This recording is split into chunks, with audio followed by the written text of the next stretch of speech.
¿Qué tal? Bueno, me presento. Yo soy Carlos Yescas y hoy les estaré hablando acerca de la revisión de activo. Me parece un tema bastante interesante e importante, ya que actualmente me encuentro laborando en el departamento de cuentas por cobrar y se está llevando a cabo una auditoría. Al momento no me han solicitado mucha información, únicamente me han estado pidiendo registros contables de algunos ingresos, entonces me interesó porque quiero saber si realmente se está llevando a cabo o cómo se está llevando a cabo esa auditoría. Bueno, comencemos. Comenzamos con el activo disponible, ya que a continuación les explicaré cómo se integra. Como la palabra nos indica, es el activo o activos que tenemos para cumplir nuestras obligaciones de forma inmediata. El activo que tenemos ya en ese momento para cumplir con alguna obligación.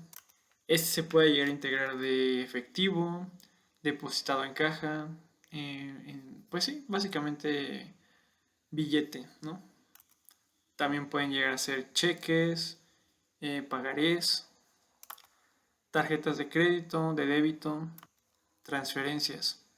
Esto, si se dan cuenta, lo mencionan a nivel estado de resultados, ya que como siempre, como siempre nos han enseñado, lo primero que va es caja. Entonces, si se dan cuenta, coincide. Caja es lo que tenemos primeramente disponible para afrontar nuestras responsabilidades. Aquí les estaré hablando de las pruebas de doble propósito. Como les comenté anteriormente, se enfocan en los estados financieros, bueno, a un nivel de estado financiero. Existe la prueba sustantiva y la prueba de cumplimiento. La prueba sustantiva, como les comentaba, es la que ya hicieron en esta auditoría que se está llevando a cabo, ya que recolecta la información de las transacciones y saldos y lo comparan contra los registros para afirmar si existe algún error o se está haciendo correctamente. Y la prueba de cumplimiento es la que se lleva a cabo para eh, confirmar si es que realmente se está llevando a cabo un control interno realmente efectivo. El punto es reunir información suficiente y competente, ya que debe ser información realmente importante para hacer este tipo de comparaciones. Aquí les muestro algunos ejemplos de lo que hemos estado viendo en la entidad.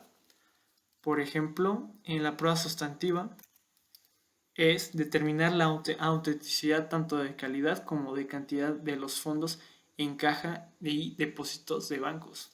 Y un ejemplo de una prueba de cumplimiento, como es lo de control interno, es empezar a realizar o incurrir en errores como a realizar ventas sin ser facturadas o registradas, ya que eso va a descuadrar todo lo que tenemos en contabilidad, ya que serían ingresos que no están siendo reflejados y están ahí nada más, pero realmente no se sabe su origen, entonces eso provoca una bola de nieve enorme que después se convierte en un problema, ya que yo me he dado cuenta que en los registros contables de la entidad sí se ha incurrido en ese tipo de errores, o más bien mmm, deberían de consultar si realmente están registrando la cantidad correcta, ya que muchas veces no llegan a pagar la totalidad de la factura y se registra que sí y no cuadra contra lo que recibimos en bancos. Entonces es un problema porque se ha incurrido varias veces en este tipo de errores, ya que se registra como si ya se hubiera pagado, pero realmente no. Entonces, ese es un problema grave. Por eso es que se debe de realizar dichos controles internos para evitar todos estos tipos de errores y que después voten. Precisamente de ahí nos pasamos al efectivo y equivalentes de efectivo. Como lo había comentado, el efectivo es el, el activo que tienes en ese momento disponible para afrontar tus obligaciones. Y precisamente por eso es en el que más se puede incurrir en fraudes o en errores, como se dan cuenta, un error en el que se puede incurrir, o bueno, fraude, es cuando no coincide la caja de los bancos y sobre todo cuando las empresas tienen una cantidad y volumen de transacciones bastante grande. Entonces, eso puede provocar e incitar al fraude, ya que puedes decir tú, mira, no se van a dar cuenta y aquí mi labor está hecha. Entonces, hay que tener mucho cuidado con este tipo de activos, ya que son los que tienes de inmediatamente para afrontar tus obligaciones. Por lo tanto, eso mismo incita a fraude.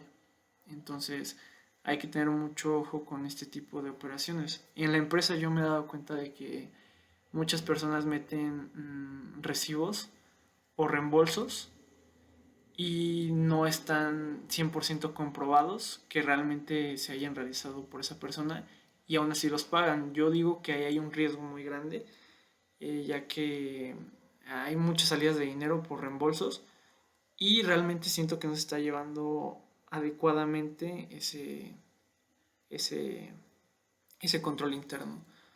Entonces, eso yo lo veo en los registros contables, pero yo no estoy en el área de cuentas por pagar, entonces no lo sé cómo es que realicen esos pagos, pero desde mi punto de vista no es correcto realizar esos pagos sin más evidencia o, como lo indica la auditoría, evidencia suficiente y competente. Entonces, yo digo que eso es un error grave. Como les comenté, aquí hay que llevar a cabo ciertos pasos que es qué normas de auditoría se deben cumplir. Aquí está su fundamento. Les daré algunos ejemplos. Como se darán cuenta en la NIA 200, el objetivo global de la auditoría financiera es que el auditor tenga un juicio profesional, que no se deje llevar por, o más bien no caiga en amenazas de interés personal, entre otras. Evidencia suficiente e incompetente y las conclusiones de sus observaciones y tales como eso. Los riesgos, identificar y valorar los conocimientos de la entidad. La NIA 320, la importancia relativa, que sería la materialidad. Como llegamos a comentar algunas veces en clase, se debe ir al criterio de contador. No es lo mismo revisar la depreciación de un activo como lo es un carro, un camión, una maquinaria, a querer depreciar una engrapadora. Así que esa es la importancia relativa y la materialidad. Eso es a criterio del auditor, por eso es muy importante que siempre esté 100% enfocado y concentrado en sus papeles de trabajo. Y responder a qué puede incurrir la entidad, en qué errores puede incurrir la entidad. A continuación igual la NIA 500, evidencia de auditoría, NIA 505, procedimientos de confirmación externa, directamente por el auditor realizado, los procedimientos analíticos, la NIA 540 que nos indica los valores razonables y aproximación de partidas contables que no se pueden medir. Aquí les dejo un pequeño resumen que son los conceptos a tomar en cuenta. Es como una relación de columnas de qué debe ir en cada uno en los aspectos. Si se dan cuenta, el fondo disponible de efectivo, que es donde más se puede incurrir en fraudes, va directamente relacionado con el fondo fijo de caja chica. Disponibilidad de dinero para reserva de gastos menores está directamente relacionado con cuentas bancarias de fondo fijo. Y cuentas bancarias, depósitos y desembolsos está directamente relacionada con cuenta general de efectivo. Aquí algunos procedimientos de auditoría importantes que se deben llevar a cabo en una entidad. Se debe llevar una evaluación del control interno de qué tan efectivo es y cómo se puede mejorar. Muchas veces nos han recomendado a la entidad que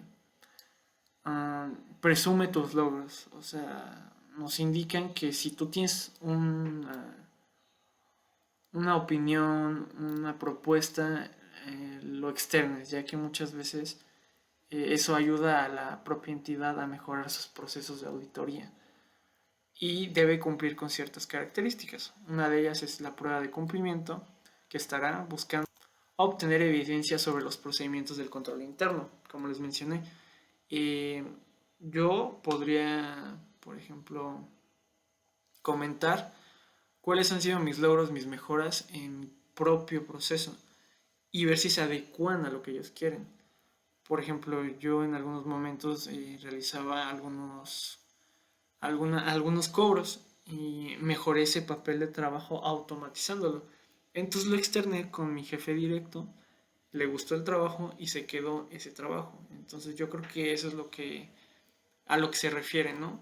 Cumplir y mejorar dichos procesos y externarlos con el auditor, cómo es que se llevan a cabo y cómo es que han mejorado dicho proceso. El número 2 sería tipo de transacción, verificar la entrada de efectivo. El objetivo es determinar que los controles establecidos estén bien, o sea, estén cumpliendo con su función. Aquí les dejo algunos ejemplos de cómo es que se están llevando a cabo. Como les comenté, aquí es donde tienes que hacer notar tus opiniones, externarlas, tus logros como individuo en la entidad. Esto básicamente también llevaría realizar entrevistas al personal. En mi caso no han llegado a ese punto, pero yo me imagino que lo van a hacer en algún momento para ver cómo es que se está llevando el control interno y cómo es que mi papel de trabajo mejoró el proceso. Entonces es importante. Posteriormente estaremos hablando de las cuentas y documentos por cobrar. Bueno, esto también lo hemos visto muchas veces en la carrera, son los derechos que tiene la empresa de cobrar o ejecutar dichos cobros, recibiendo a cambio efectivo, transacciones, bienes o servicios. ¿Como cuáles? Los cheques, los pagarés, otros documentos exclusivamente de operaciones comerciales, es importante mencionarlo. Alguna venta, eso es como se puede llegar a pagar con transacciones, pagarés, cheques, letras de cambio, todo lo que los títulos de crédito nos indiquen. Posteriormente nos vamos a los deudores diversos. Bueno, deudores varios, ¿no? Netos. Son todas aquellas cuentas que no provienen directamente de una operación comercial en la empresa, tales como son las cuentas corrientes de personal o deudores. En algunos casos, como por ejemplo algún préstamo que se le realiza a un trabajador, ese sería un deudor diverso, por lo tanto en algún momento se nos va a tener que pagar, pero no entra como dinero con un origen de operación comercial. Y posteriormente cuentas por cobrar a empresas relacionadas. En mi caso, en la entidad se le llaman intercompañías. Y sí, es muy común. En este caso se llama, no sé si sea confidencial, pero donde yo trabajo se llama Arkema y le vende a Bostik. Pero son intercompañías. Entonces emiten facturas. Bostik nos emite facturas que Arkema posteriormente paga. Entonces yo creo que a nivel cuenta por cobrar a empresas relacionadas se refiere a esto. Los movimientos que existen entre intercompañías. El objetivo de las cuentas por cobrar es comprobar si las cuentas por cobrar son auténticas, si tienen un origen de operación o de ventas. Comprobar si los valores realmente están registrados correctamente. Comprobar si no existen transacciones con devoluciones o descuentos u otros elementos que deban considerarse. Comprobar si hay una evaluación permanente y verificar la existencia de deudores incobrables, ya que muchas veces se puede incurrir en ese error de que ya cobraste y no has sacado a ese cliente de la lista negra, que ha llegado a pasar, que no nos manda los comprobantes o los complementos de pago de CFDI y no se le saca vale la redundancia, de la lista negra. Entonces es importante realizar ese tipo de auditorías para empezar a depurar, ¿no? Más que nada. A continuación les hablaré de los procedimientos de auditoría para las cuentas por cobrar. Aquí un procedimiento importante es verificar que estén realizados adecuadamente los registros. El método que ocupa la entidad para realizar dichos procedimientos de auditoría para las cuentas por cobrar es que antes de venderle a un, pues sí, de vender a un cliente, lo revisan en una institución llamada COFACE. COFACE es como un intermediario que asegura tu venta. Supongamos que el cliente no nos quiere pagar.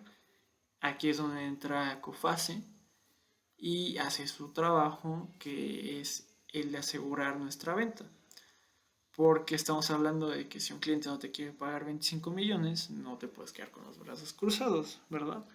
Entonces, COFACE, dicha institución financiera, se encarga de precisamente esto. Eh, bueno, no, perdón, no de esto, pero es un método que asegura ese depósito de regreso a la entidad.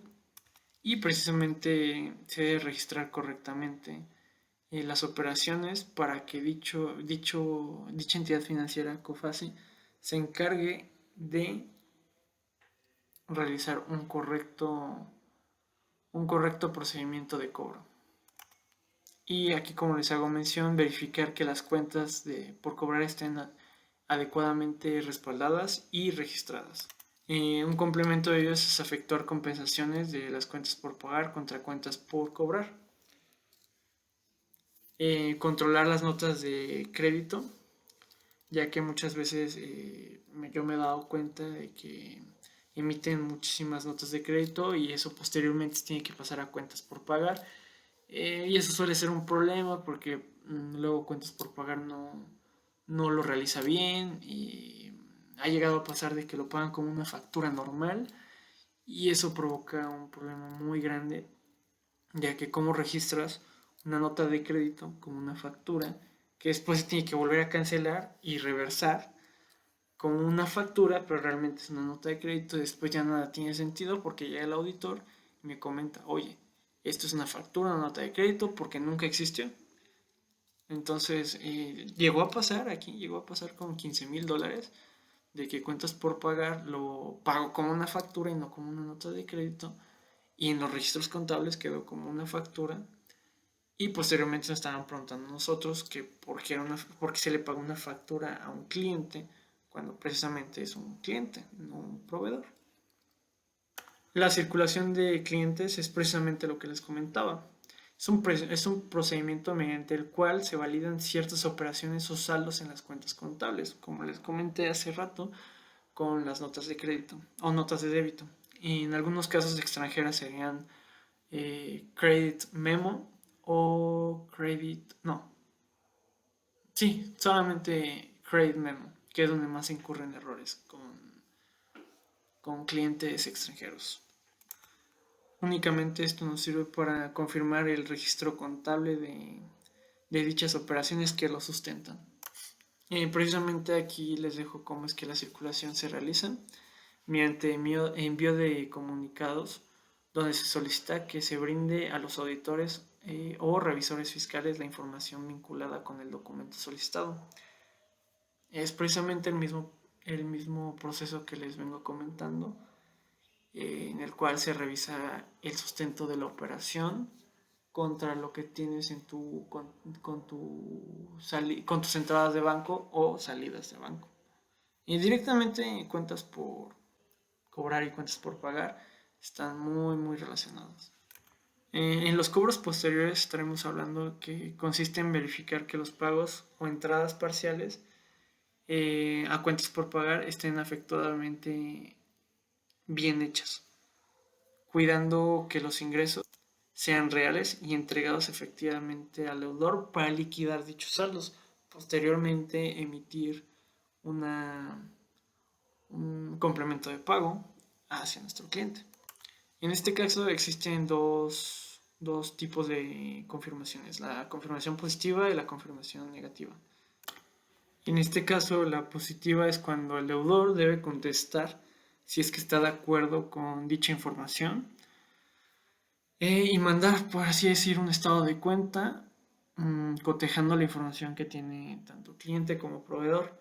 Pero regularmente esto nunca pasa, así que nos pasamos a la negativa, en donde, pues sí, el cliente no se queja, pero realmente no sabe si ya está pagado correctamente. Por lo tanto, el proveedor y el cliente, en este caso Arkema y un ejemplo, Compass Solution, cotejan su información y llegan a un acuerdo en el cual lo que ya se pagó y lo que resta. ¿Es necesario llevar a cabo dichas técnicas? Pues desde mi punto de vista, sí.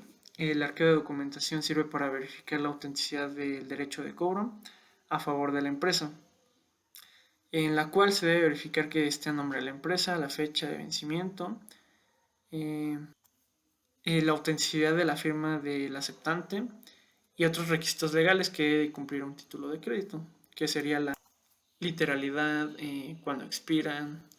Esto ya lo hemos visto en varias ocasiones, así que no le veo el caso volver a mencionarlo. En pocas palabras, se resumen en 5 sencillos pasos. Confirmación del adeudo, sí, ok, me debe 5 millones. Cobros posteriores, te voy abonando poco a poco, en el cual se van emitiendo facturas de complemento. Arqueo de documentación que esté sustentada en un título de crédito.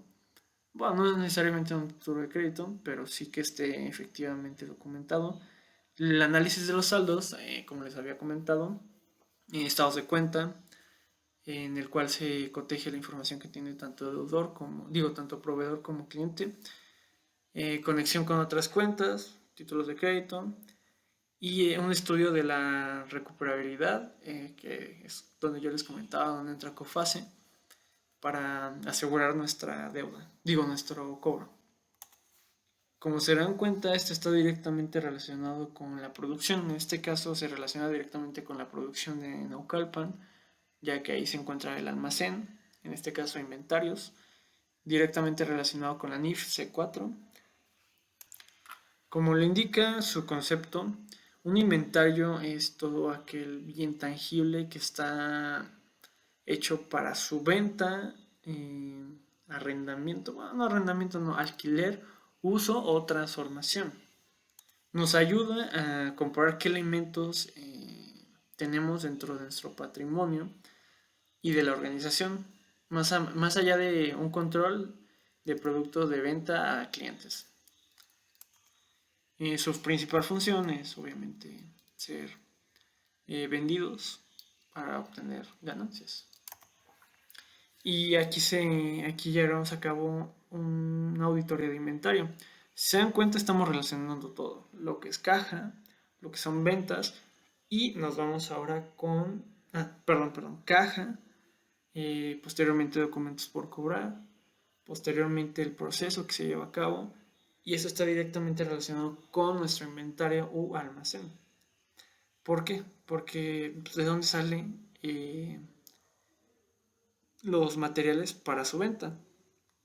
Del almacén. Por lo tanto, también tienes que hacer un registro o una auditoría del almacén para confirmar que realmente se esté llevando a cabo un correcto registro. Yo vendí 50 unidades de tal pegamento a tal cliente. Entonces se dan cuenta, es un proceso donde intervienen varios departamentos. Por lo tanto, se debe revisar desde el inventario hasta el final, hasta que el cliente tenga lo que realmente pidió. Si pidió 50, tienen que dar 50 con el cliente. Base para la auditoría. Nombre del objeto, como les mencioné, descripción del objeto, valor unitario y ubicación. En este caso, 50 pegamentos ubicados en Naucalpan. Los procedimientos de auditoría incluyen el conteo de inventario físico. Este proceso incluye contar, pues sí, efectivamente, el inventario, por así decirlo, manual, y posteriormente el inventario de artículos de alto valor, que se colocan en A, B y C, como del más grande al más, bueno, de mayor valor al que tiene menor valor, pero que aún así son activos que Sí, pues sí, son artículos que tienen un valor fuerte en la entidad. En el análisis del inventario en tránsito, por ejemplo, aquí en la empresa se lleva a cabo algunos viajes de Querétaro a Naucalpan y ese se podría decir que es un inventario en tránsito ya que se lleva a varias ubicaciones.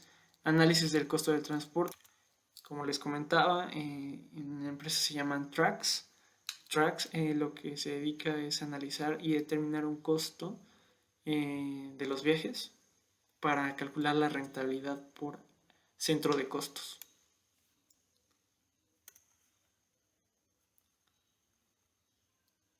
Posteriormente nos vamos a los pagos anticipados a corto plazo.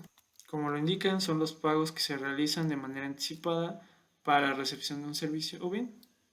Los pagos anticipados precisamente aparecen en el último rubro del activo circulante, ya que la esencia de un anticipo es que realmente no sabes cuál es el precio final, por eso es un anticipo, porque tú depositas 25,000, al final te salen 26,000, pagas la diferencia y listo.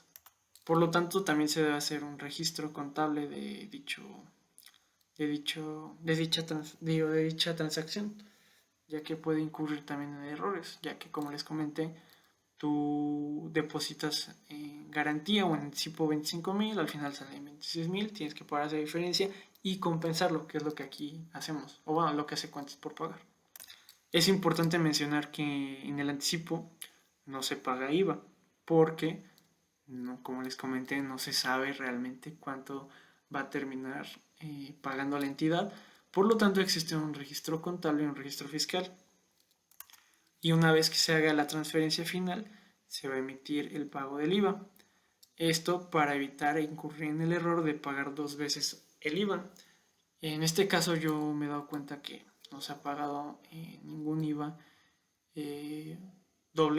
al doble, porque sí se tiene mucho cuidado con los pagos anticipados, ya que en las aduanas es muy común que se pague por anticipado. Y por último, cuando se acredita el IVA de los anticipos, pues efectivamente cuando los anticipos se hayan pagado y devengado en su totalidad. Aquí les dejo algunos ejemplos de anticipos de seguros. Los seguros contratados mediante los cuales el cobro de una materia prima de una entidad aseguradora o de comprobantes, en su caso de siniestros, como creo que así se le paga a COFASE, a esta institución financiera, ya que es un seguro contra riesgos de que no te paguen. Aunque yo diría que entra más en las finanzas. Sí, efectivamente, este es un ejemplo de anticipo. COFASE entra totalmente en la parte de finanzas, ya que te garantiza y asegura el pago de una obligación. Ya por último, para no extender más el video, considero que es muy importante y vital el control interno para llevar a cabo las operaciones adecuadamente. Por eso creo que este video va a servir mucho a los contadores para que ellos puedan eh, tomarse la seriedad de realizar procesos y mejorarlos en la entidad en la que laboran, ya que yo considero que desde mi punto de vista las auditorías ayudan a mejorar, a llevar a un siguiente nivel a las entidades para poder llevar dicha entidad a posicionarse en una mejor calidad de servicios, ya que la auditoría es precisamente eso, es un estándar de calidad. La auditoría es calidad y es mejora. Entonces, por eso considero que esta información es muy valiosa para que tú como individuo llegues a esos estándares, estándares de calidad altos. Por eso hoy les dejo este video, ya que hoy en día estoy directamente relacionado con la auditoría y considero que mis estándares como individuo en la empresa deben ser altos. Entonces, espero les haya servido esta información. Muchas gracias, buenas noches o días. Hasta luego.